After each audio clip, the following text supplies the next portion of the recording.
It's a great pleasure for me to introduce Andreas Wimmer to you guys. Andreas Wimmer is perhaps the most prominent political sociologist outside of Berkeley. I have to add that before I sort of yeah. I'm still in the assistant level, as you know. He's currently before he has had endowed chairs at UCLA and at Princeton, and is currently the Lieber Professor of Sociology and Social Philosophy. His CV is sort of the size of this book. That's why I brought this book. So I'm not going to read you much from his CV. I'm just going to say 4 things that I really admire personally about his work. First of all, Wimmer is very successful in transcending disciplines. He has received accolades from a wide range of different disciplines and has published widely in both sociology and political science. And guess what? His PhD was in neither of these two fields because he's actually an anthropologist. The second thing that I admire about Andreas's work is that he transcends continents. He has his work has been translated, I think, in Persian and in Chinese. He received awards from associations in Europe, the United States, and even Canada. So widely acknowledged around the world. Thirdly, and perhaps most importantly, Andreas's work is characterized by a deep engagement with social theory, combined with strong, innovative data collection projects and rigorous analytical tools. On a theoretical level, he theorizes both at the micro level, at the meso level, and at the macro level. And his best work is probably where he combines all of these things.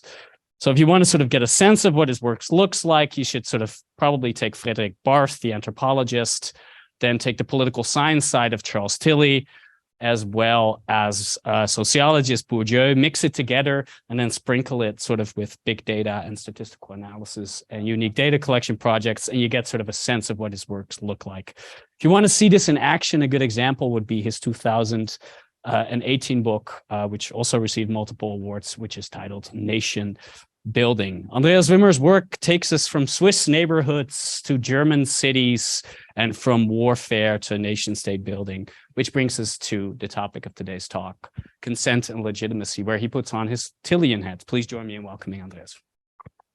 So thank you for having me here. It's a big pleasure to be here at Berkeley. I haven't been here for a while.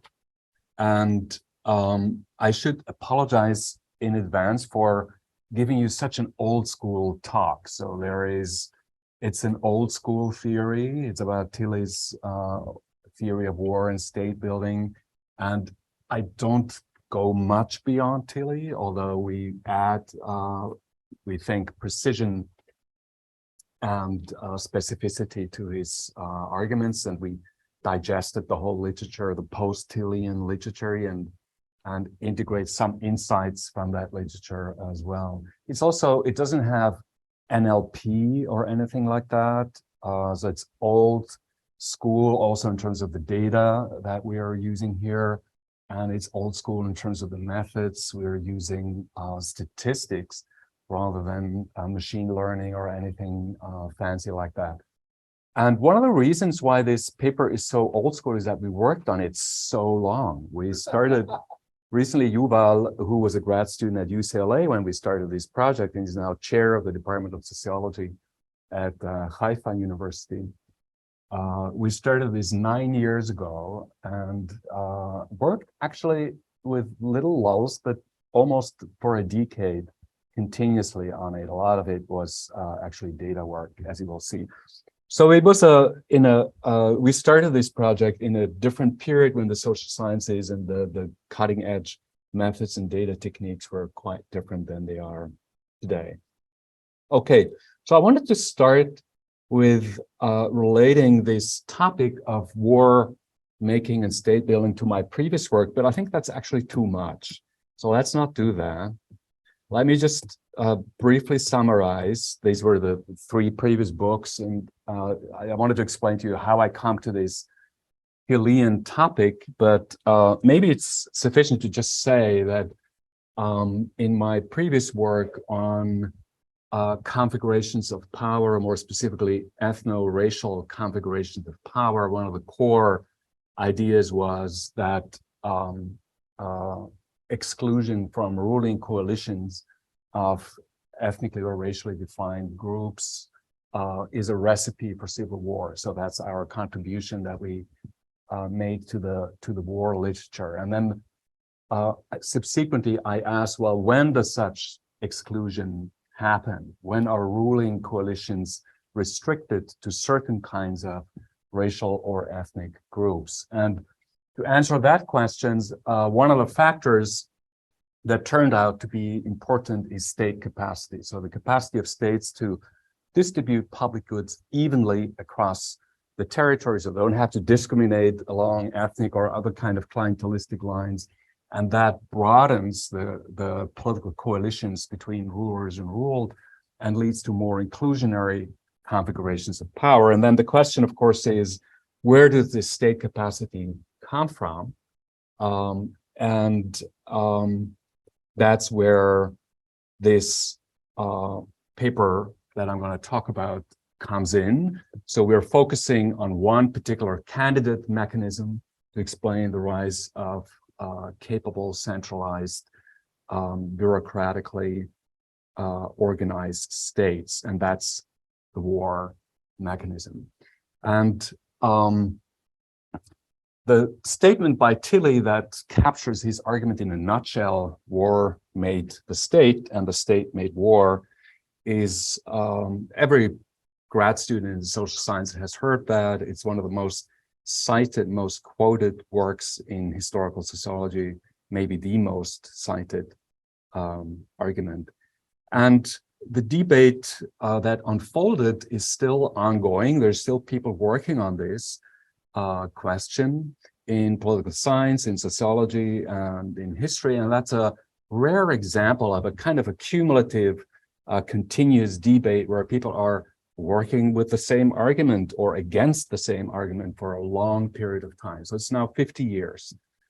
There's a recent 2020 article in IO, for example, by Didac Gerald. There's a fantastic paper that is a straight Tillian kind of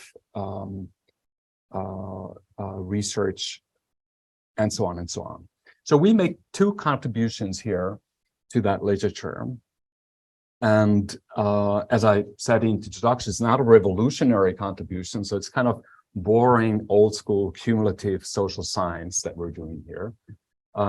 First, we re-specify Tilly's theory with a bargaining model, parts of which have been proposed by others in this long-standing debate. And our model focuses on consent by the ruled and legitimacy. And both consent and legitimacy were absent from Tilly's original model. He focused on coercion. And we kind of move this Bellicose theory in a different direction by emphasizing these two kind of elements. And then we test this theory with new data that we assembled. You will see what it means with large swaths of time and across continents. So it's the first attempt, as far as I know, to go beyond the rather restricted temporal and geographic horizon within which this theory has been tested. But we still cannot swim free for data constraints. So a lot of it is actually going to be in the tradition of Tillian research focused on Europe.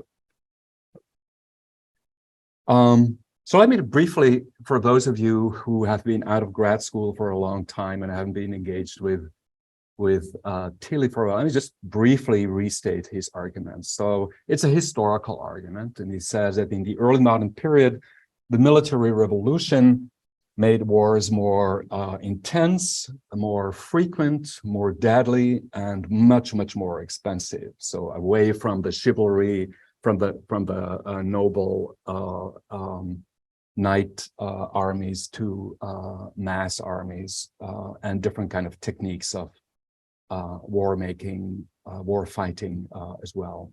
So mercenary armies and feudal armies of mounted noblemen no longer could win wars under these conditions, and rulers had to find new ways to secure a steady supply of soldiers in the age of mass armies and to finance prolonged, sometimes decade-long war campaigns, while medieval warfare was more kind of a skirmish, punctual affair.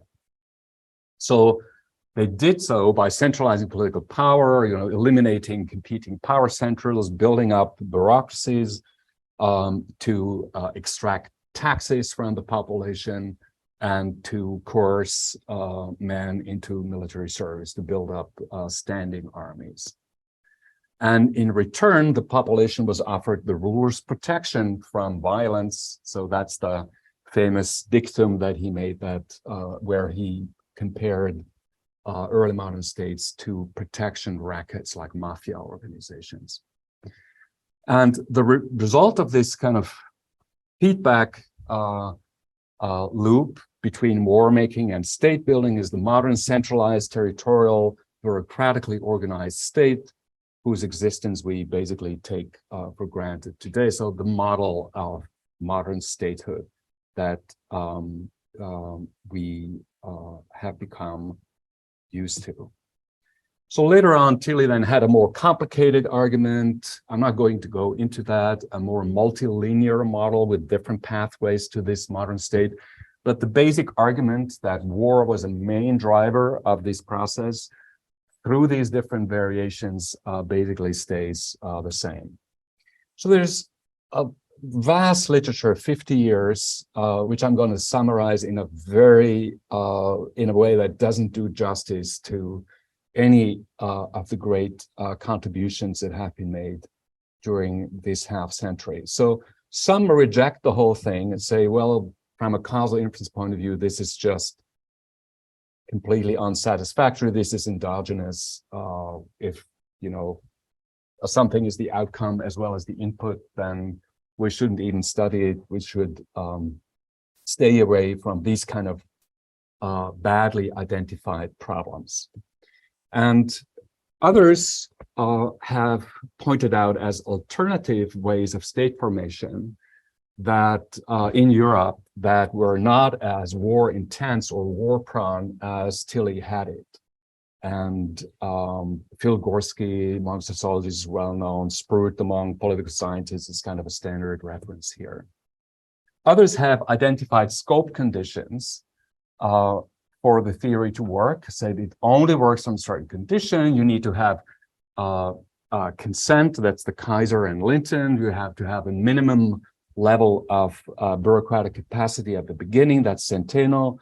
You have to have Ertmann, you have to have meritocratic bureaucracies already in place when war intensity, and so on and so on. And then there is a large group of scholars who have looked at whether the argument also holds for the contemporary global South. And most have come to the conclusion that it doesn't. And have offered a variety of reasons for it, mostly that the international system is kind of an IR argument that the international system guarantees the survival even of weak states. So the evolutionary survival mechanism foreseen in Tilly's theory doesn't hold. That a lot of states in the contemporary global South are rentier states that live off of international aid so that they can fight wars without actually having to raise taxes and so on and so on. So we built selectively on this literature and to develop a revised model of the conditions and the mechanisms through which wars indeed led to state building. And Tilly, to repeat that, tended to treat questions of legitimacy and consent rather dismissively. He focused on these kind of questions when he tried to explain the rise of democracy, but in his work on the rise of the centralized bureaucratic state, legitimacy or consent by the ruled played basically no role whatsoever. So we introduced a model that is a bargaining model. If you want to see it formally specified, those of you who have the stomach for these kinds of things, then there's an older piece that I did with Clemens Kronenberg in the AJS. And it's a simple model. So rulers enter into negotiation with subjects or later citizens because they are interested in their taxes and a steady supply of soldiers to fight wars. And the citizens or subjects in turn are interested in political influence over the wars, including and importantly over the decision to go to wars, which wars to fight, how many wars to fight, and they're interested in public goods. So frequent wars, intensification, exogenous intensification that comes from the international system of wars shift the bargaining equilibrium because it increases the rulers' desires for taxes and soldiers and therefore their willingness to compromise if they have to. And so all depends on if they have to.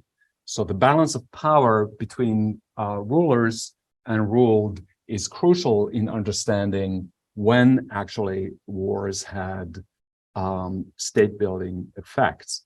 And we distinguish between three different aspects of this balance of power. One is a formal institutional aspect, and then a legitimacy aspect, and then finally a resource aspect. Let me talk about institutions first. So institutionalized consent by subjects and citizens over rulers' decision, especially the decision to go to war, means they have veto power over budgets.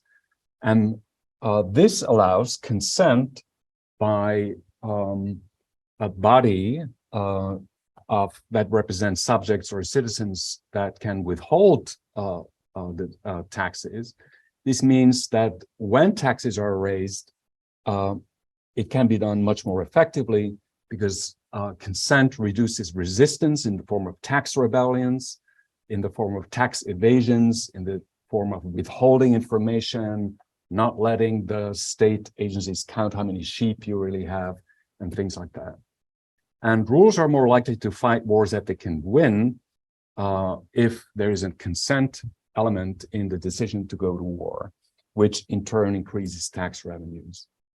And finally, rulers are obliged to provide more public goods in peace times in return for war support and increased taxation.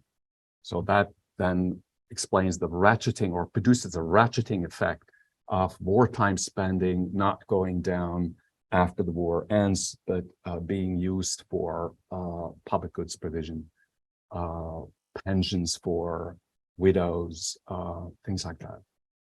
Okay, so this creates our first hypothesis, which is that in the early modern period, wars made states when and where there were representative assemblies that had to consent to the decision to go to war and raise taxes. So East states, the French East states, the Spanish Cortes, the British Parliament, and things like that. Do you want to go into all the possible details? You know, this has gone through multiple endless rounds of reviews, so there's all kinds of possible objections that we address. Maybe that's too much. Oh no, maybe that's important. So there might be an endogeneity problem here because assemblies sometimes were called in advance of the war. So the king wants to fight a war, let's have an assembly and agree, let's have the East states or parliament agree to a tax increase.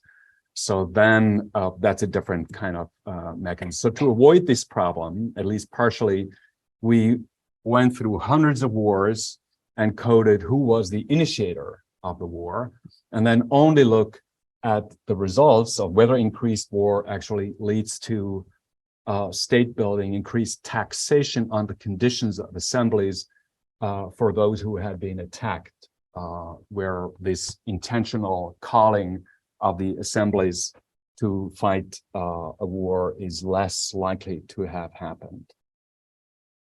In the modern period, meaning after Napoleon, we look at whether democracies, modern electoral democratic institutions have a similar conditional effect, or condition rather, the effect of wars on state building.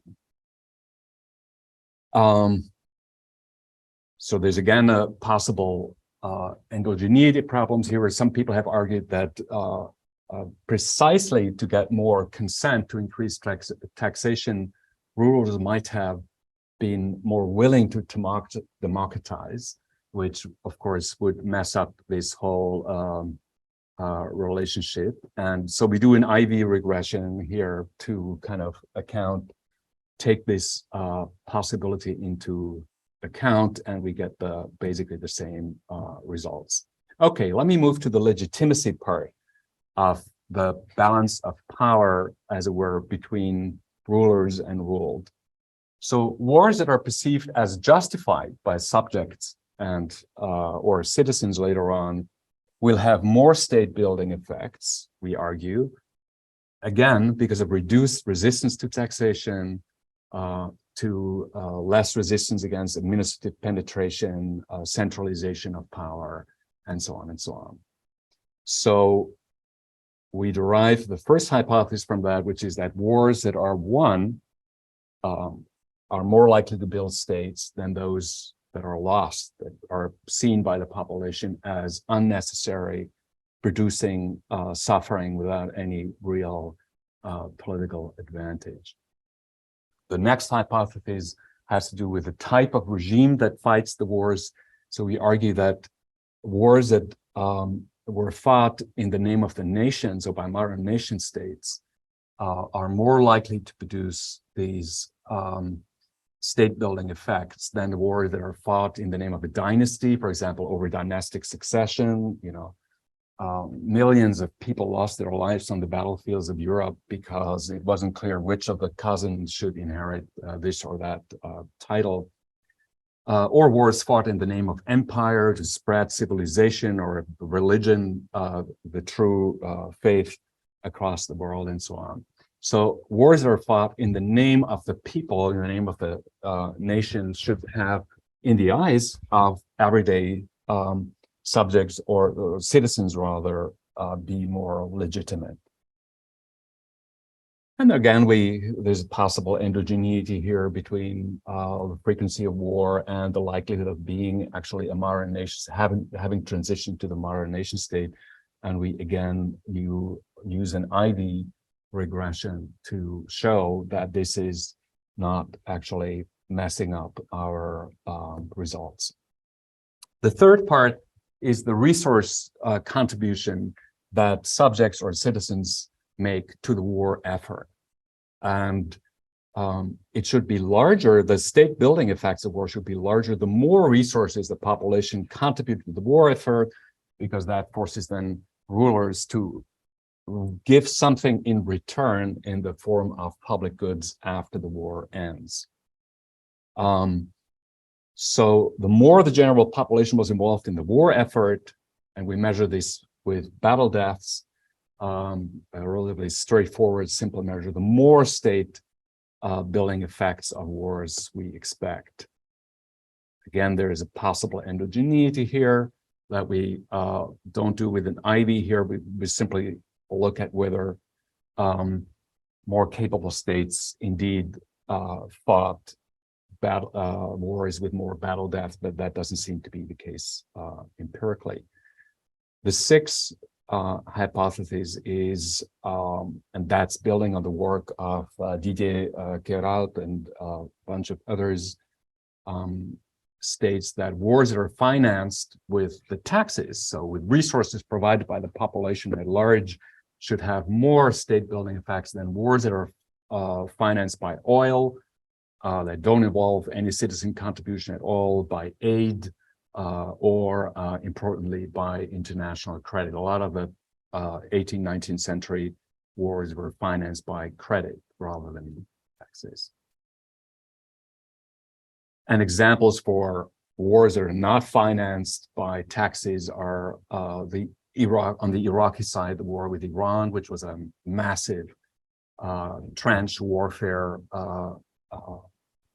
decade-long lasting war with hundreds of thousands of casualties. Saudi Arabia's contemporary involvement in Yemen is financed by oil, obviously. Siad Barre's war in the Ogaden in the Somalian president in the 70s was financed exclusively by Soviet military aid.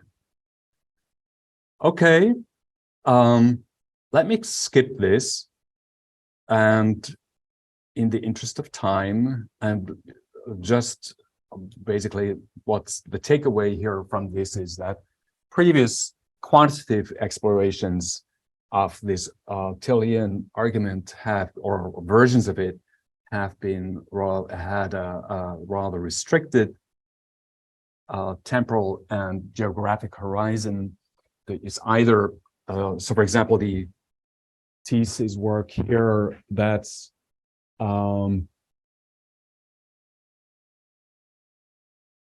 actually Central American and African. Oh no, sorry, that's from the 1975 onward, when data on taxation becomes available. This is for Central America only. And then there's some historical work with only 40 countries between 1870 and 2000. So it's mostly data availability that restricts the possibility to have larger samples of countries and to go over the very long run. So 1975 is when the IMF starts to have taxation data, and the World Bank, or both, I forgot which one, collected it first. And most people use this data from 1975 onward. And if they don't, then they only use a relatively small number of countries to collect their own original data. Okay. So we use two different data sources to code state capacity, which are available for different periods of time and different parts of the world. So for the early modern period, we unfortunately are again almost completely restricted to Western Europe, although we also have the Ottoman Empire, China, and India in there. And here we measure state capacity in a pretty standard way by looking at tax income per capita. And we use grams of gold as the currency. And we rely not on our own data work here, but on that of economic historians and political scientists who have gone through the enormous work of going through, doing primary data work, going to primary sources. And so these are some of the people here on whose work we rely.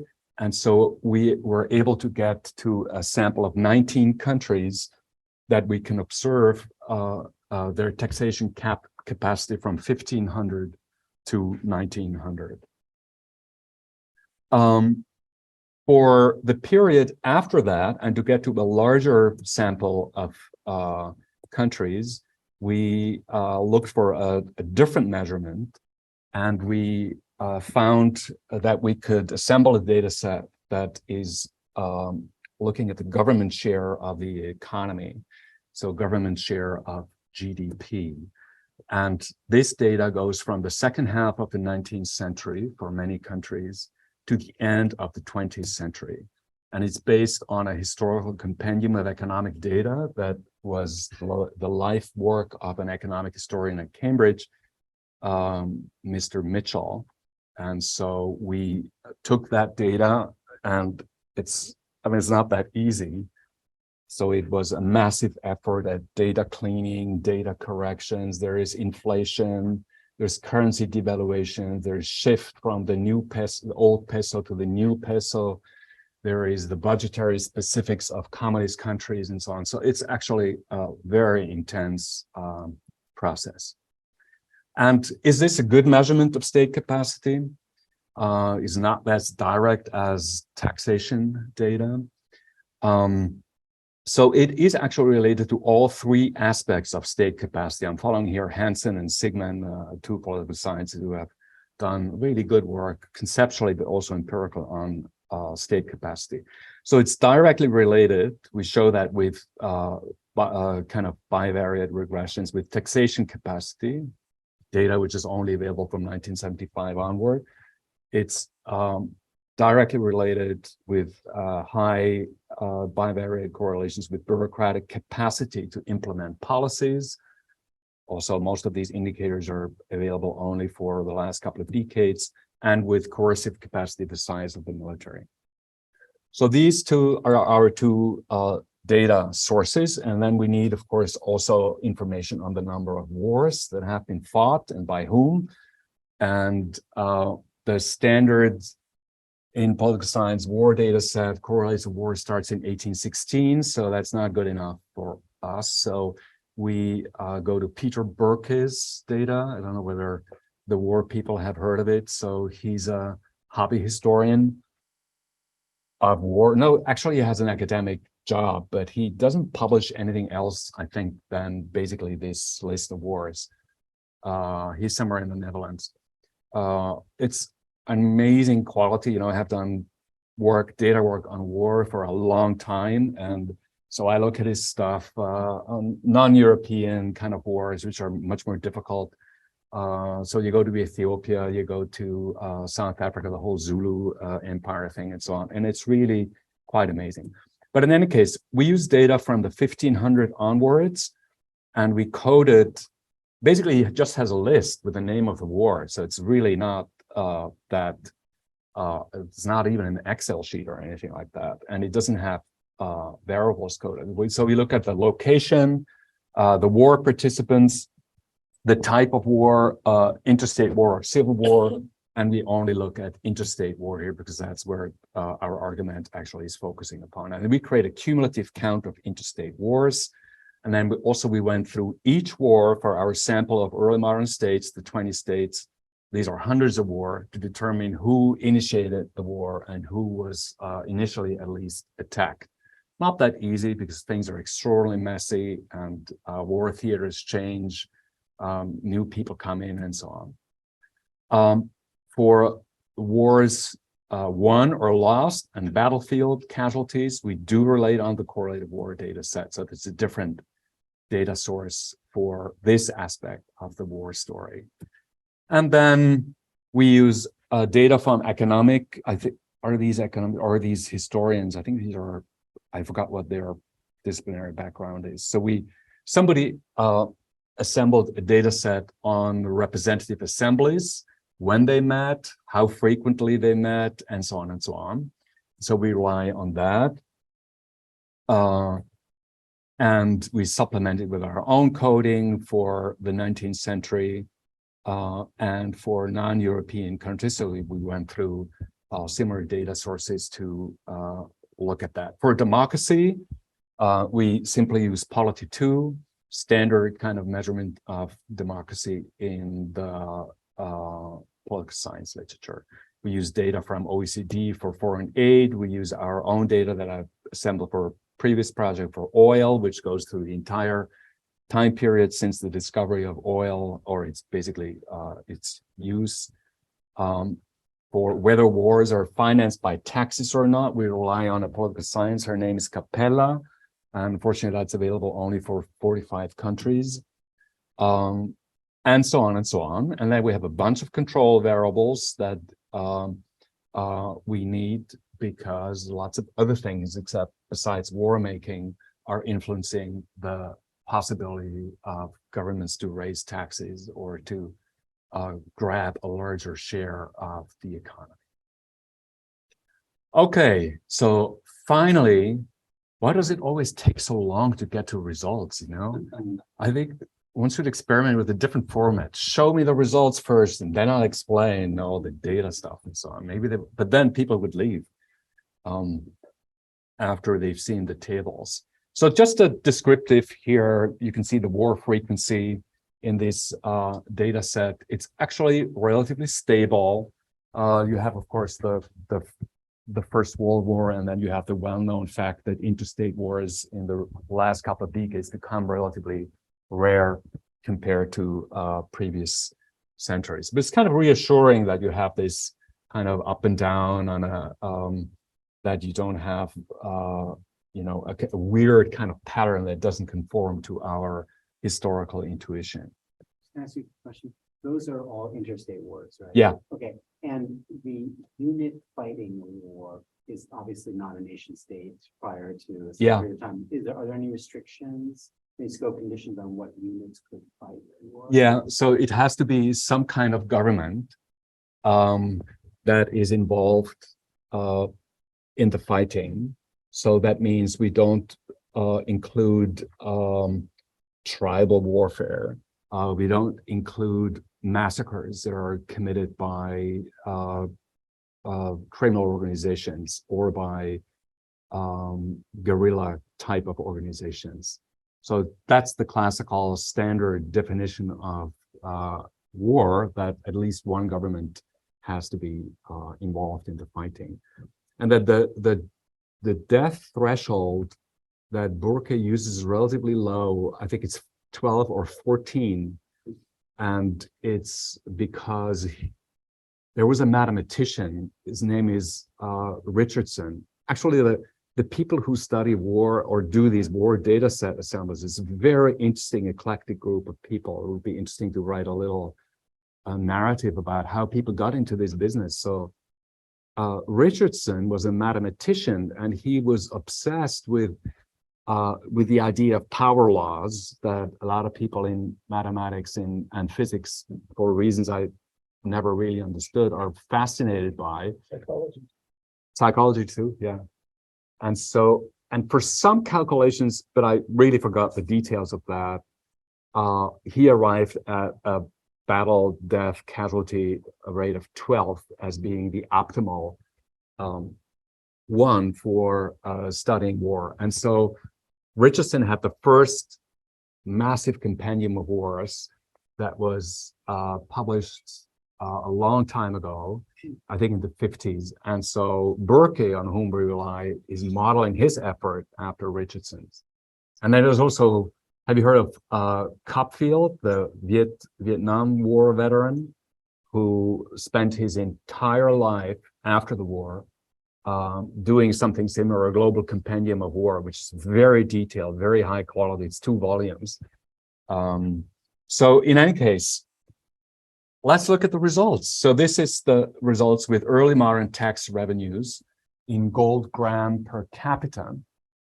And we test here the argument. It's about the institutional consent argument. So we want to show that only wars that were fought in periods during which there was assembly meetings, there were a lot of assembly meetings, had state building effects, meaning produced an increased taxation rate in the subsequent period. Everything is lagged one period. Here we have half centuries as units of observation, and here we have centuries for reasons that have to do with data granularity and so on. And here you can see the countries that are in this model. And I would like to draw your attention to this interaction effect here between the percentage of years assemblies had met during the time period under, so 50 or 100 years, and the number of wars that were forced upon a particular country. We only look at forced wars because otherwise you have this possible anticipation or this confounding that assemblies might have been called in anticipation of a war. And you see there is a significant effect with a relatively large beta. It's not straightforward, so standardized coefficient. It's not as straightforward to interpret this in substantial terms. How big is this effect? So here in blue is a kind of a spelled out what actually this means. It means that in periods with an average percent of years with assemblies, an increase in the standard deviation of wars leads to a 0.2 increase in standard deviation in tax revenues. So it's a quite substantial effect. And while in periods with no assembly meetings, you basically have no such an effect. So that's the, here we focus in this early period on the institutionalized bargaining effect. We don't have any other of the variables that we need to test the other parts of our consent and legitimacy theory. So we shift to the modern data that goes from question about the assemblies, the levels at which they measure. So this would be an assembly that would be at the exact same level as the unit. So imagine you had a city level assembly within the political unit. Would not count. That would not count. Yeah. Good. Yeah. Thank you. So it is Prussia calls the estates before the Spanish War of Succession, and so on and so on. Yeah. Yeah. Are like the English Parliament difficult to compare to the state parliaments? Yeah. Or the and any of the Landestag, the Holy Roman Empire succession states are completely different from and so getting back to Robert's question, these estates represent completely different people in most senses, right? Who has power in these assemblies varies. So in that period, we actually have some crude data on that, but it's not very good. So who was actually represented in this? But in this period, almost everywhere, these assemblies were elite assemblies, and sometimes divided in the French case between the clergy and the nobles and so on. Sometimes not. Sometimes it was just an assembly of noblemen. Sometimes free cities were represented, had an individual representative. So you had some representation of commoners, but very often this was not the case. So it's kind of problematic that we code this in this primitive way. It's just the percentage of years in the period where such assemblies met, without any coding or taking into account that these assemblies were differently structured. And the contrast between Parliament, which had lots of power, met regularly, and was the first modern Parliament in a way, even though it wasn't representative of, it was an elite Parliament. And the estates in France, for example, were regionally fragmented, were just called by the king when he wanted to. So he had much less power over the affairs of the state. So all of these important differentiations we kind of don't take into account here. It's just a quick analytical, like going from history to where it might fit into your paper here.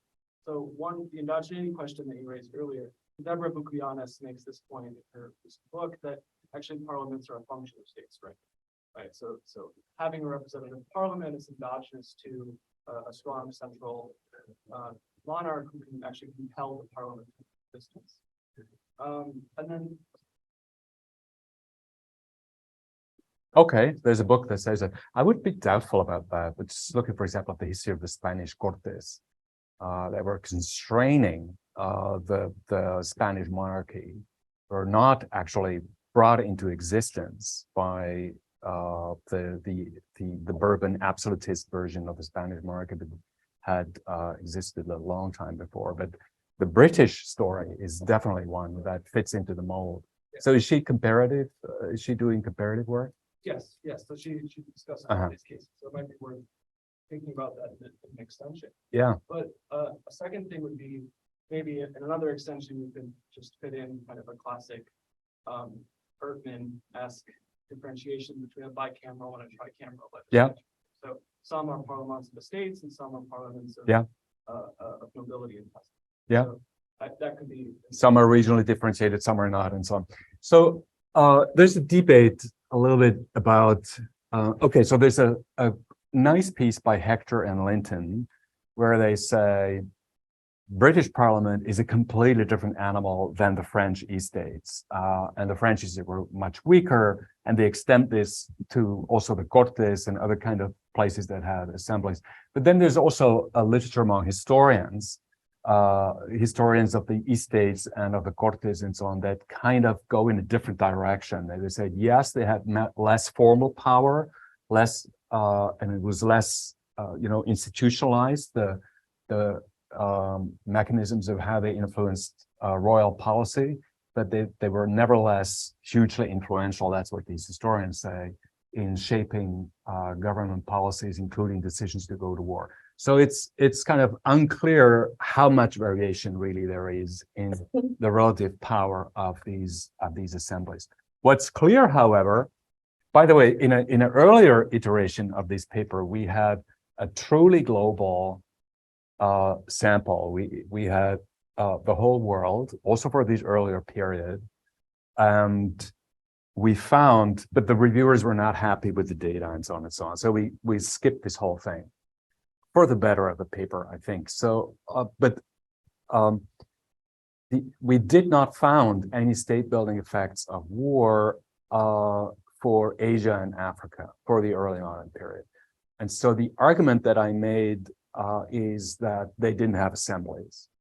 So I went into the history of African states before colonization, and China and Japan and the Ottoman Empire and the Mughal Empire and all the other kind of, to actually look into that. And indeed, you know, there is, at the local level, you have councils and so on in the African states, but at the level of with the exception of the small Botswana kingdoms and so on, but for example, in the Zulu Empire, you didn't have anything that resembles Cortes or estates in the Ottoman Empire, in China, in Japan, in the Mughal Empire, and so on and so on.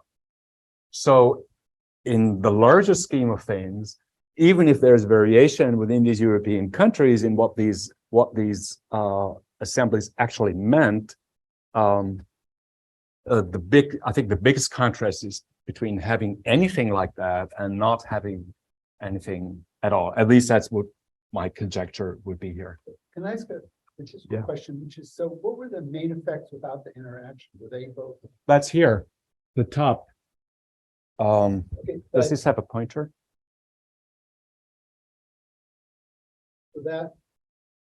So these, yeah, but I'm just saying, if you take the interaction out, were those other two things significant or not? Oh, I can't remember. That's a good question. Yeah. Okay, just curious. Yeah. Because what happens when you put in the interaction to the main effect, appear to be driven being insignificant, but it's kind of an interesting question what that means exactly. Does it mean something? It means that your claim is that it's not just the assemblies, but it's also whether you're being attacked, and that's what's well, the frequency with which you have been attacked. Yeah. So if we don't differentiate, but that's not your question, but if we don't differentiate between attacked and not attacked, then the effects are also here, but then the effects for the attacker are of course fraught with this endogeneity problem that the assemblies might have been called in view of a war that a ruler. Yeah, that's why we only present these results here. Let's look at the modern period here, and where the dependent variable. Look at this PowerPoint effect that I did for you, because people get tired, you know, towards the end of a talk. So here the dependent variable is the share of government in government expenditure in GDP. So this has country fixed effects. So in other words, a much more demanding kind of setup. And I'm going to walk you through all of that, so you don't have to. So let's just look at the general effect. The number of interstate wars that were fought since 1860 on government expenditure. So you have a significant effect here. So Tilly, after all, was onto something, even if you include, you know, the entire world, the contemporary developing world, and so on. The beta is also relatively large with 0.2, so standardized coefficients, and it's about the same order of magnitude as GDP. Of course, richer countries have larger governments proportionally. It's the same magnitude of the effect as democracy. Democracies have, for whatever reasons, larger. So it is a substantially important, it's not the only, of course, driver of government share of the GDP, but it's an important one. Then let's look at institutionalized bargaining. So we do kind of we have a very specific way of going about the effects of democracy. We count the number of wars that were fought while a country was a democracy, and use that as a separate count from the wars that were fought as a non-democracy. We dichotomize the polity variable. And you could see that only wars that were fought as a democracy had a state building effect in line with our institutionalized consent argument. Now let's look at the resource contributions. So here, this is the number of battle deaths per country. So we shift to a different war count here, and it is positively and significantly associated with the size of the government. Let's look at the oil effect. So you can see that number of wars fought as an oil-producing country does, in contrast to our argument, also have a positive effect on government share. But you look at the beta coefficient, and you can see that the wars fought by non-oil producers has a much larger, double roughly the size effect than the wars that are fought by oil-producing countries. Then we look at the difference between countries that are dependent on foreign aid and those who are not. Here, you know, our number of observations drops. It's only data on foreign aid is only available since 1960, although it existed in different forms long before that. And you can see that countries who fight war, or the number of countries, the number of wars fought when a country is an aid recipient has no effect on the government share of the economy, while the wars fought by non-aid dependent countries does. Here we go directly to the taxation arguments, and we show here, again, with a reduced number of countries, only 45 countries here, that countries who fund their wars by taxes do show state building effects, while wars that are fought, that are funded by other kind of sources don't have such a state building effect. Similar for another coding of the same kind of issue of how the war was actually financed. And then here we come to the legitimacy effects, and we show that wars that were won actually had a large effect on government share of GDP, while those lost even had a negative effect. There's other causal pathways besides legitimacy that might be responsible for this effect, but we have some ways in the paper to disentangle these things from each other and to show that legitimacy actually plays a role. Now that's the last, also legitimacy argument. Wars that were fought as nation states, so states that are based on nationalist principle of legitimacy, have state building effects, while those fought by empires or by dynastic states and so on don't have such an effect. So that's the second and thankfully last part, the conclusions. Happy to acknowledge limitations, data quality, all kinds of things that we would like to measure, can't measure. But I hope that that we show that it's worth trying to evaluate the Bellicose theory globally and across larger swaths of history than has been done before. And so we introduced, we also revised the theory. We centered legitimacy and consent as part of a bargaining model, rather than seeing war and state building as a kind of a coercive, mafia-like exploitative relationship or process that Tilly had in mind. So some ideas for future research, I'm not going to do it, but maybe somebody else is going to do it. One could compare these bellicose avenues to statehood to other avenues to centralized statehood. Think of China, think of Switzerland, and to assess their relative importance. And one could do that first backwards by asking through which multiple maybe pathways, did today's capable stage emerge, and then doing it, then research forward, did those who didn't have these multiple conditions present indeed not develop capable states subsequently? So that would be, that's in line with what a lot of people in this literature have already done. One could do it more systematically, maybe, rather than just cherry picking this example and say, oh, Sweden stopped having wars, but it still did build this amazing welfare state, and so on. We could also look at other processes that affect state building in more, rigorous way than it has been done.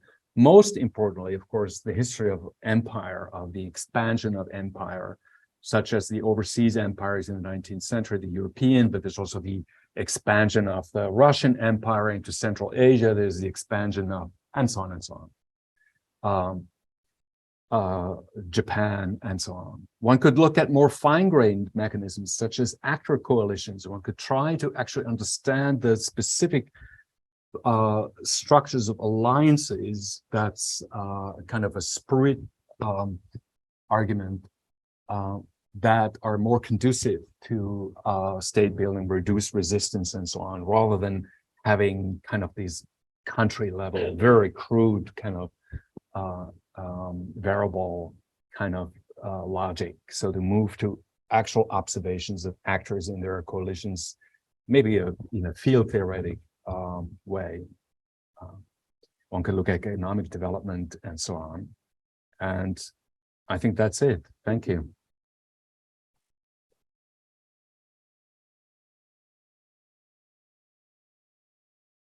Yeah. This is my colleague sent me this is a sincere question because I really don't know the answer. So I kept on thinking during the talk about the further pathways that Tilly sort of distinguishes, like the capital intensive, coercion intense.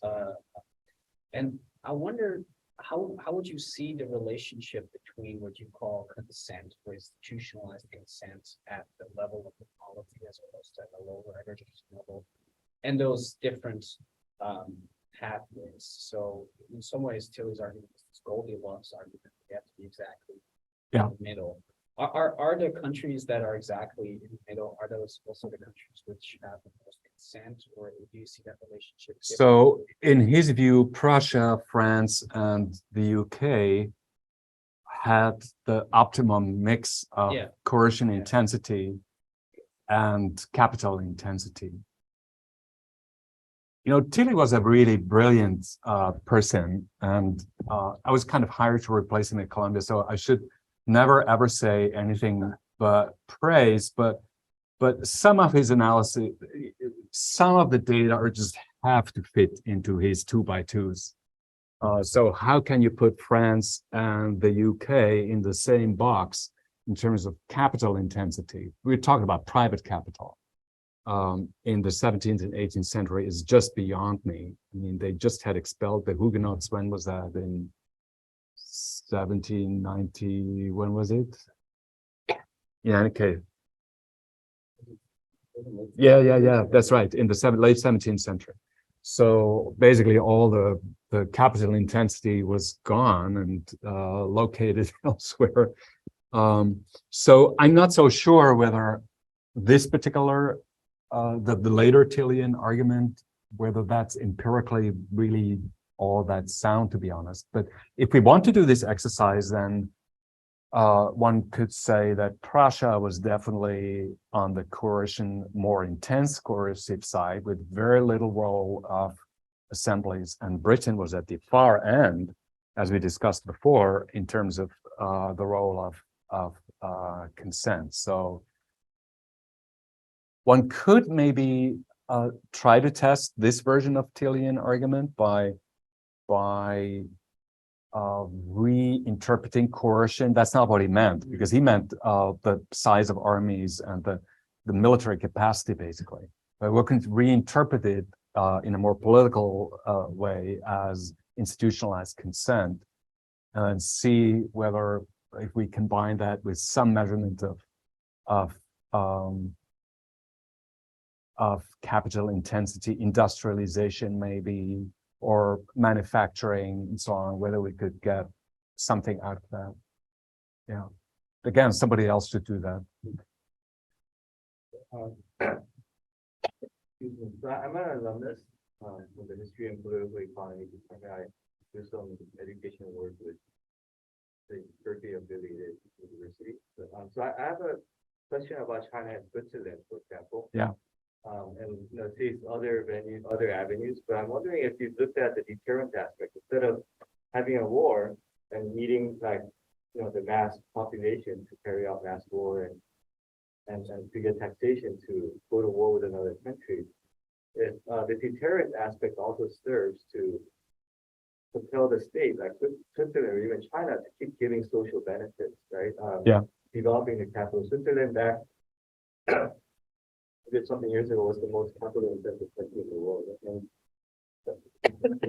so I worked in Switzerland, and all the men are just bragging about how they don't have to go to war because they're all armed to the teeth. They keep their guns in their homes and bunkers everywhere. And then so I'm thinking, okay, the government, might feel desperate to give public goods if they're getting invaded or they have to fight a war. But also, if you're surrounded by a lot of countries, you have to tell your population, hey, everyone has to be a William Tell, right? Everyone should be ready for People's War.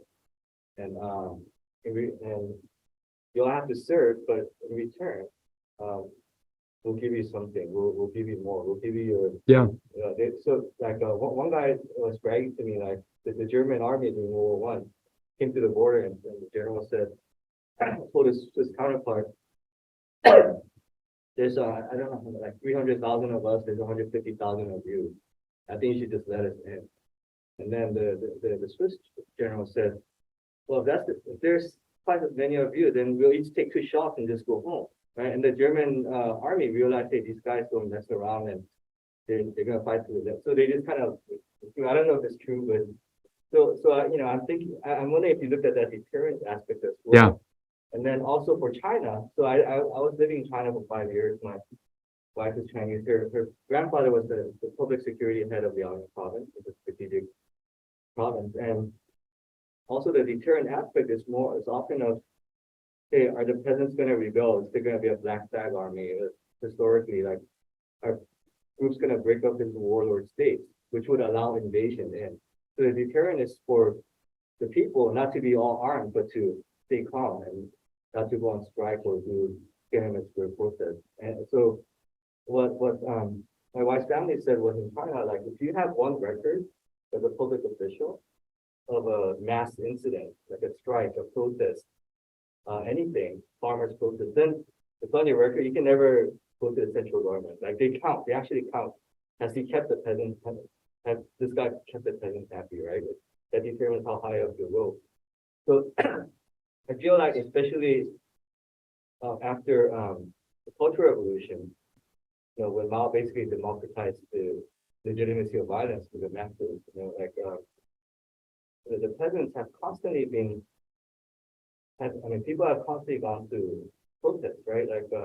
The Cultural Revolution in a way was a protest against the Great Report, the mass famine. It's like a revenge against the party cadre, right? And the 1980s with the farmers' income tax, arbitrary taxation. The peasants said, hey, we're gonna go to war, right? And they did, and they had to cancel the tax. In the late 90s, early 2000s, there were the mass strikes, workers seizing third, fourth tier cities because of the SOE plundering of SOE. The SOE will plunder and not pay workers. So, and So anyway, so my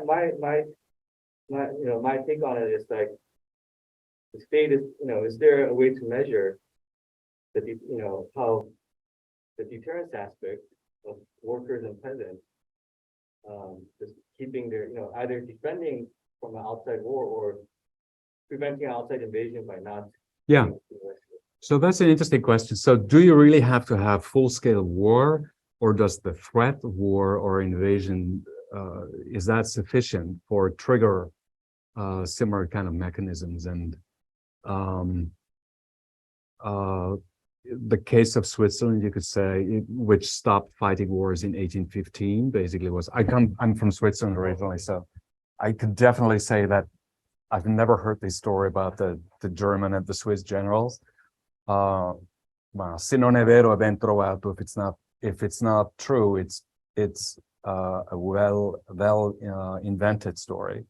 But in any case, so the being surrounded by military much more powerful states, often hostile also to the existence of the country, pan-Germanism, pan-Italianism, and so on, might have had similar, Switzerland was a highly militarized society during a long period of time, still is in a way, might have had similar kind of consequences, and the threat of Mongol invasions and other kind of nomadic invasions in China might have done the same thing. So there's some people in this literature, Tice is the name that comes to my mind, who has kind of extended this Tillian argument and said, it's not only full-scale war, but also militarized rivalry with other states that has this kind of state-building effect. So you don't have to go to war with each other, you just have to rattle your sables and be threatened by war to have kind of similar effects. So that would be an extension of that argument. There's an interesting debate about China.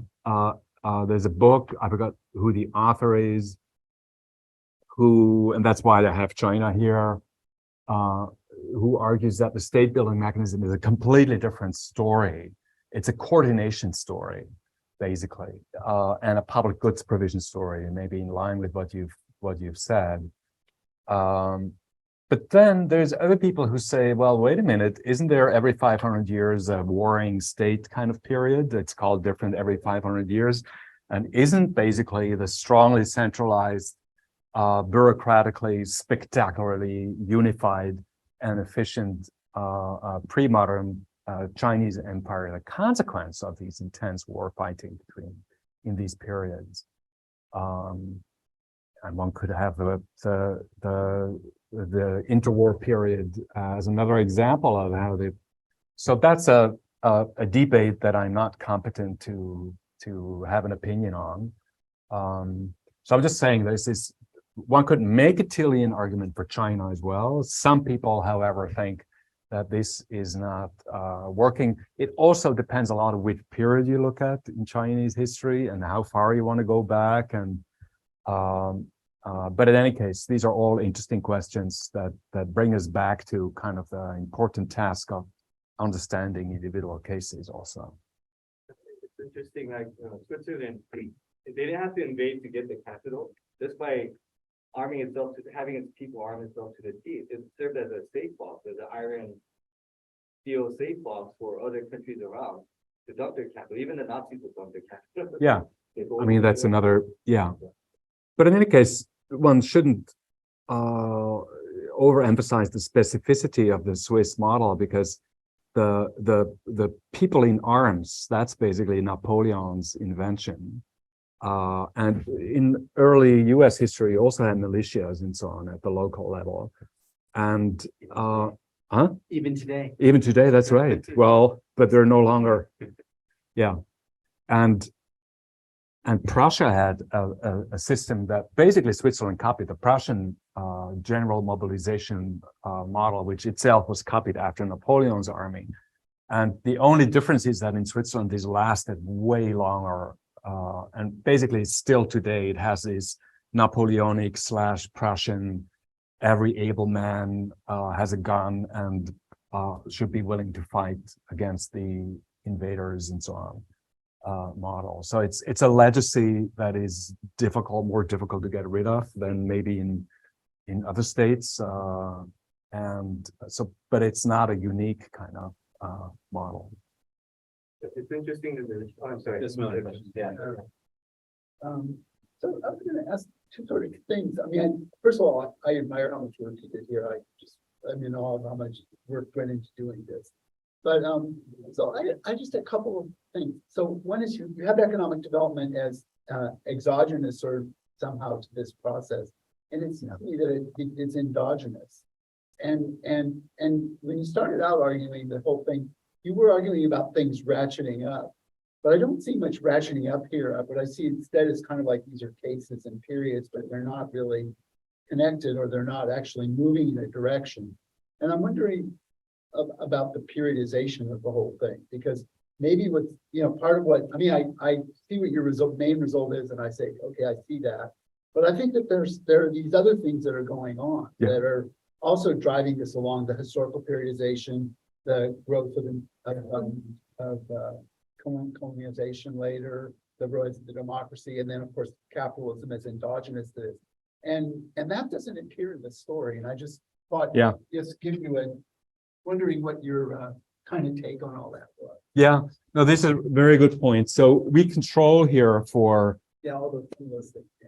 For GDP in the models, except of course in these democracy models here, this one we control for regime type as well and so on. But controlling doesn't, of course, do what you are asking for, which is to disentangle these longer term trend effects that rising GDP, the spread of democracy, and the war fighting have with each other. So one way that we did this at some point, but it's many years ago, so I vaguely remember, is we don't do just the yearly observation as we have here, but we actually do some very primitive visual inspection thing. We plot these things, the number of wars and the government share, and do some analysis of whether you have really lots of wars being fought in this decade, and then you indeed have the ratcheting effect like that. So one could do that and look at do the same thing with economic growth and try to disentangle this from each other. How could one do that econometrically? There must be a way to do that. Is it growth curve modeling? Probably. Yeah, I think there is. So that would be a possibility. Something like that. That's a good idea. Yeah. Oh, there's also time trends in here, by the way. So there's cubic splines on chronological year that captures all kinds of non-linear or linear secure trends that we are. Yeah, I just have a few comments or questions. Someone who works on similar question. I mean, just the first general observation about Tilly, of course, is that he's explaining state formation, which is the occupation, violence, the territory. And you're explaining government expenditure as relationship to GDP, which other scholars of state capacity have thought of a different process. Right? So Tilly explains why states come into existence or maybe stable in the national system, a la Downer or someone. And then there's this separate transformation within states that are already formed by war that leads them to extract more from society. And it seems like this is classically stated most recently by Sebastian Mazuka, draws very clear attention to the difference between these two mechanisms, state formation on one hand and state building on the other. And so here is what's so stunning is that the model that governed state formation in 1400 doing the same work in 2000. And of course, that could be the power of theory just driving this process. But it seems, so stunning that to think that, for a state to fight a war, today is a vastly different relationship to society than it was before.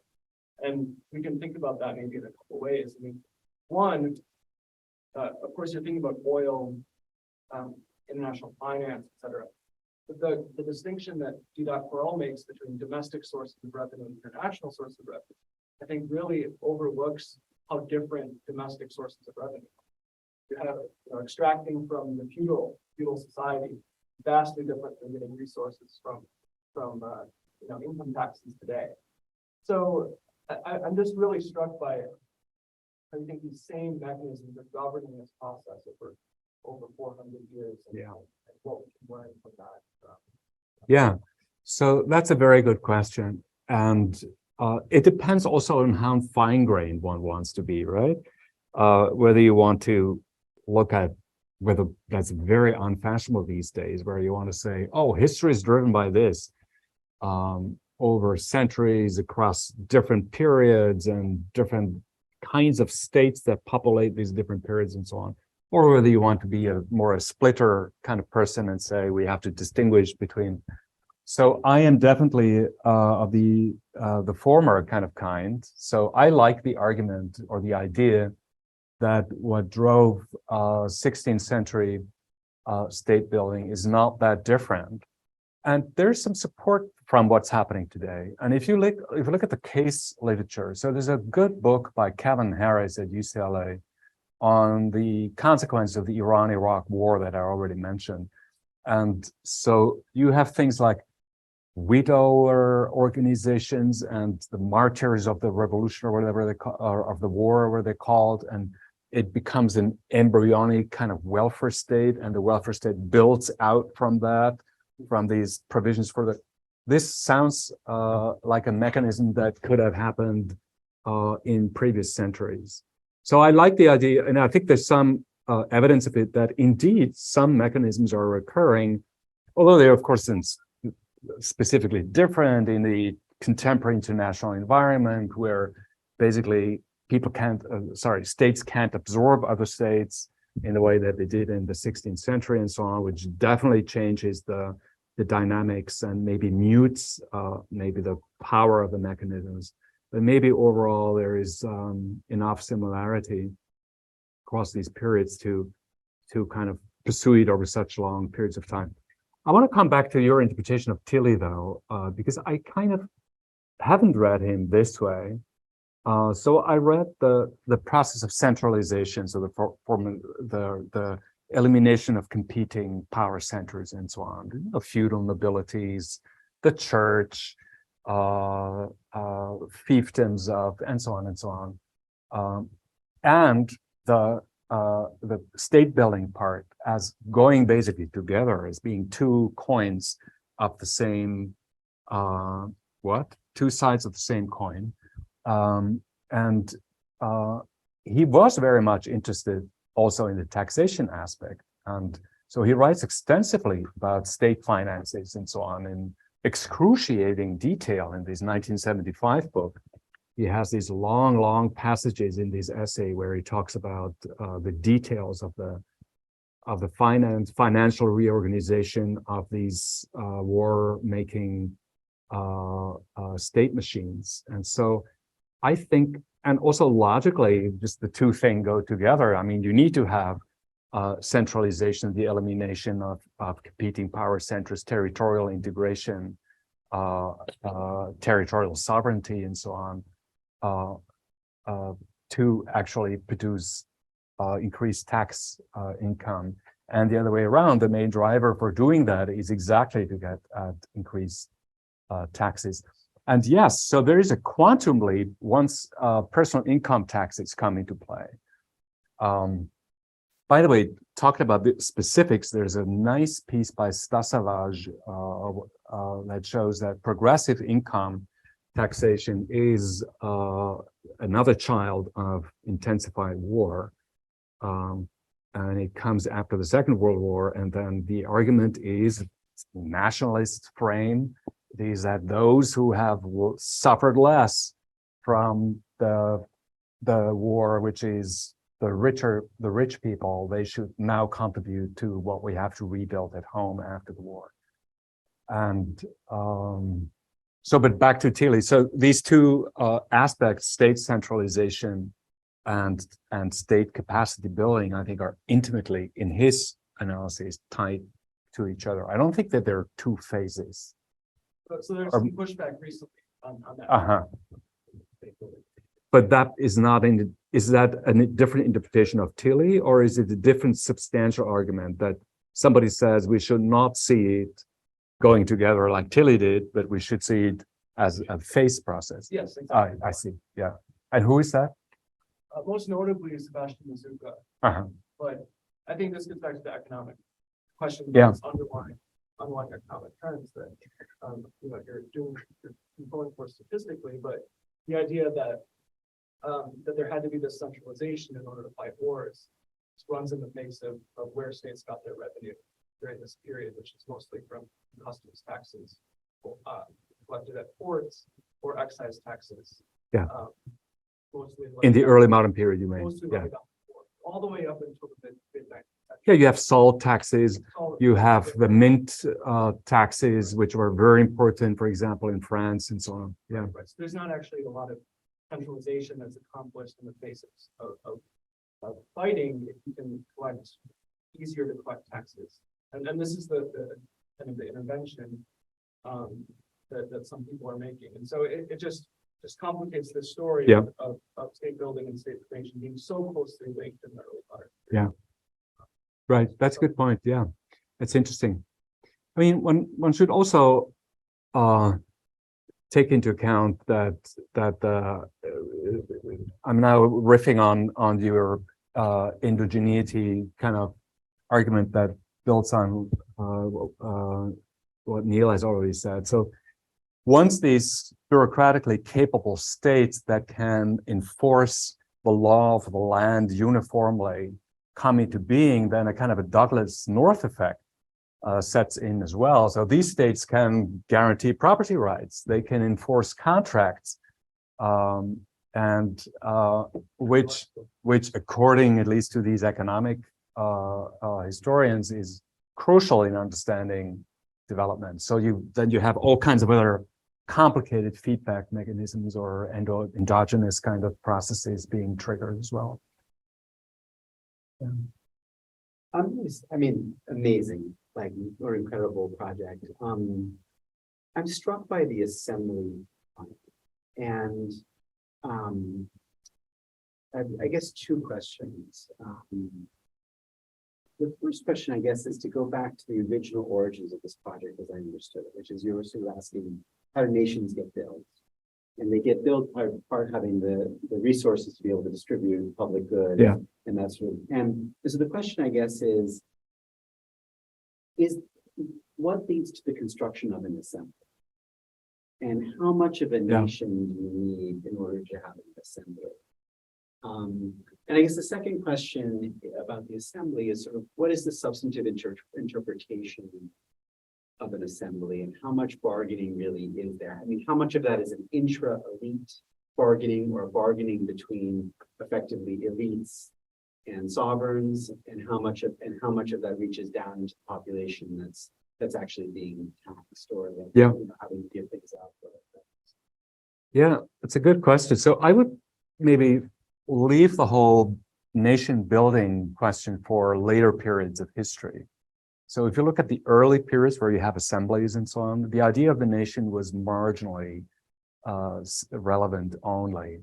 I mean, there's some historians of nationalism that think that nations have always existed and so on, like Anthony Smith or others, the so-called perennialist school or the ethno-symbolist school. So I don't believe in that. So I'm a staunch modernist. I think the idea comes into being sometimes with the American and French Revolution, and then becomes what we today understand as nationalism, transforms into that only in the course of the 19th century and becomes fully developed and articulated in the late 19th century. So if we look at this early period with these assemblies and so on, I don't think that it has much to do with this question of national identification or political cohesion and so on, because we're talking about feudal societies or societies that are fiercely stratified according to birth rights and so on. And so it's in this context that these assembly come into being. And the story, the detailed story, maybe you know more about that, about the history of how these assemblies came into being. In my understanding, they were often coming out of the Middle Ages. So they were medieval kinds of institutions. And then in some places, these medieval assemblies of nobilities were crushed by centralizing states and disappeared. And in some cases, they remained, that's the Spanish Cortes.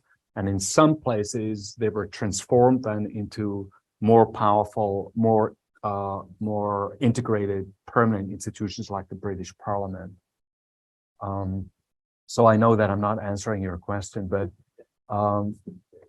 so it's kind of, I was kind of tangentially involved only in that literature of how to explain the emergence of these assemblies. I don't know all that much about it. But are they representative? So they were not representative. So they were elite institutions, that's for sure. So as I said before, in some of these assemblies, you had townspeople or independent, free cities that were directly subordinate to emperor or the king and not to a local prince. So sometimes these free cities, free means that they were free from princely oversight and were directly subject to the king or the emperor. So sometimes these free cities had seats in these assemblies, but that's as much as popular representation you get into this period. Is that your reading as well? Yeah. So then the bargaining story is a story, who is doing the bargaining? It's these elites, nobles, in the French case, clergies, in the Spanish case, regionally defined nobility, not an estate kind of assembly, but a regional assemblies who are negotiating with the king, the sovereign, in matters of taxation, war, and peace. So it's an elite to sovereign kind of negotiation, as it were.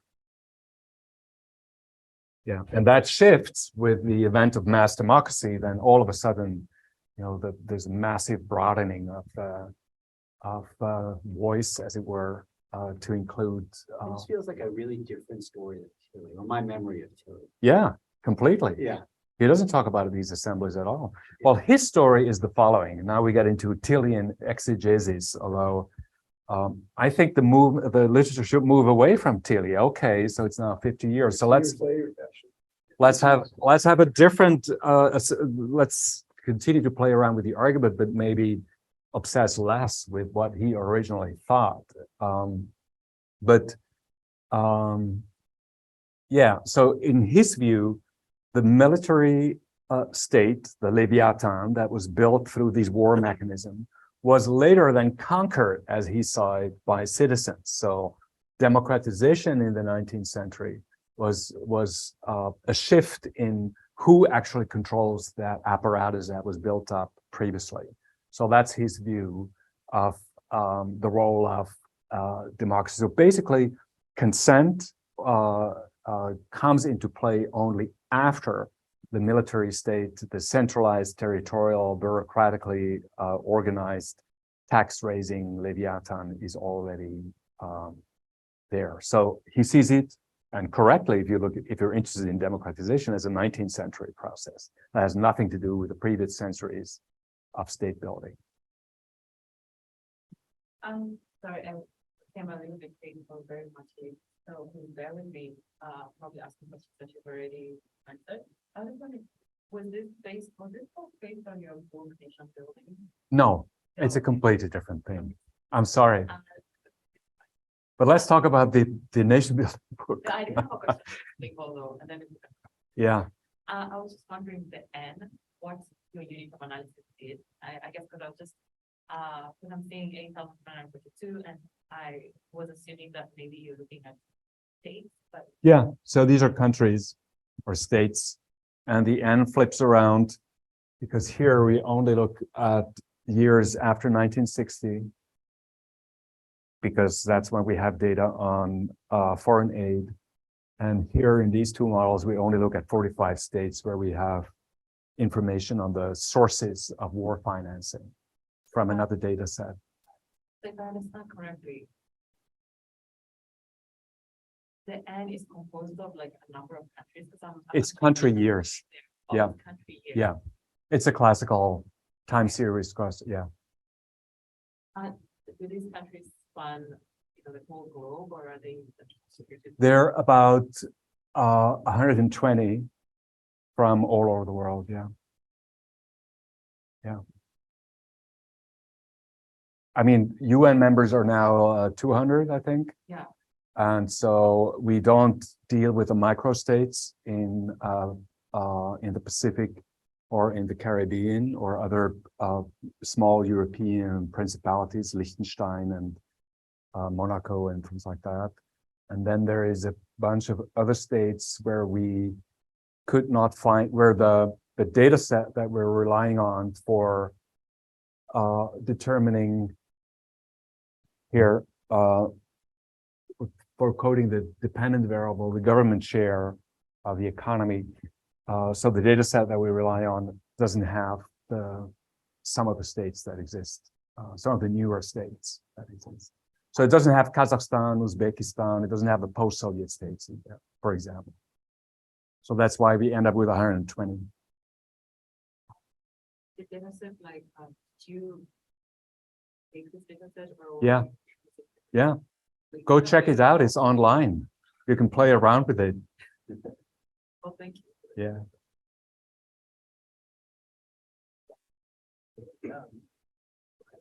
Could you just remind us again, the justification for government expenditure and shares GDP as a good measure of state capacity for all the state capacity people? Well, yeah. So let me go back. And I have a quick question. That means the total amount of spending? Government expenditure? spending. So Yeah. like how much, like what the budget is, basically. Yeah. What a federal budget Yeah. is. Per capita? Or- No, it's percentage. It is, we standardize per capita. Yeah. What am I looking at now? Sorry. The question was why that, so here. So we use this because we have it. And then we justify it. That's the reality of doing this kind of research, people. I'm sorry. It's not like, you know, the textbook kind of way of doing research. And so in this government capacity, state capacity literature, so Hansen and Sigman, it's now relatively old, but it took them about 10 years to publish this paper as well. It was floating around for 10 years. I think it's very good. So conceptually, they disentangle various aspects, and then they have proposed a kind of a multi-indicator measurement of state capacity. And they distinguish between these three too. And that's, by the way, very Tillian. His understanding of state capacity is very much in line. Tilly, of course, focuses on that, and he focuses on that, and less so on bureaucratic capacity, but it's a meaningful extension, I think, of the understanding of state capacity. And so we do bivariate correlations with indicators of all these three. So we have the IMF, the World Bank tax data. We have all these indicators of quality of government and lack of corruption and rule of law. And here we have all kinds of indicators of military capacity, and they're all very highly correlated. I forgot how high, somewhere in the paper buried 0.7 or 0.8 with our measurements. So showing that it is a reasonably good indicator, proxy indicator for what we conceptually, theoretically really want to get at, which is these three things.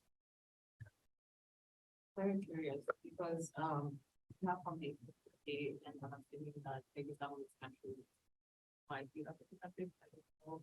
And countries that were not countries at that time, they were like, you know, maybe different policies that Yeah. later on had this actual boundary. So then I'm wondering, in this case, when you were making the data set, how did you come up with, you know, what the bureaucratic capacity of implement policies was at that time for that Yeah. So territory? yeah. So most of these colonial territories are not included in this data set because they don't have information on government expenditure. So, but there is exceptions to that. India goes back, others go back as well. Some African countries that were sovereign states throughout the entire period, such as Ethiopia, are not included in this data set, presumably because there was no data source to rely upon to estimate something like GDP or government share of GDP.